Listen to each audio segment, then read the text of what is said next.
Randy Callaghan here with Nebula Publications. We're here in Portland, Oregon, interviewing John Rachel, author and blogger.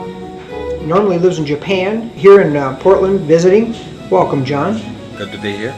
I want to talk to you about your book, Blinders Keepers. So it says in one of your blurbs that this is in the tradition of Jonathan Swift. I love Jonathan Swift. His A Modest Proposal is just a classic of satire. In it, he proposes that the Irish, to address their ongoing famine, eat their own children. He even includes delicious sounding recipes. You know, that's the point of satire, is to take things to their logical extreme to, create some greater insight into a particular situation. I mean, when I look at the issues that surround us now, and I listen to how incoherent and irrational a lot of the dialogue is, my default setting just becomes extreme satire. That's my way of entering the conversation. So can you give me an example? Gun control and the Second Amendment. I wrote a blog piece called "The Right to Bear Nuclear Arms." I took the arguments of gun advocates to the logical extreme. Guns don't kill people, people kill people. Well, that would apply to Stinger missiles, Predator drones, cluster bombs, nerve gas. Why can't we own our own nuclear arms? Nuclear arms don't kill people, people kill people. So you grew up in Detroit. Yes, that's right. I'm sorry.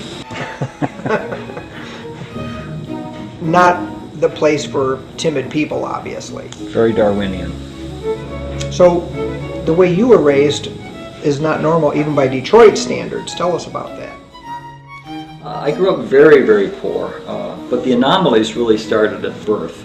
I was born in a mental institution and taken away from my natural mother and put up for adoption. I have no idea who my natural father was, whether it was some world-renowned psychologist that worked there, or maybe it was a custodian or one of the other inmates. The folks who finally adopted me when I was 6 then passed away when I was 14. I worked in a factory during high school.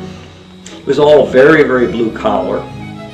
Good people, I mean really good people, but no one had a future. So it sounds like the characters in your books are not jet setters and high rollers.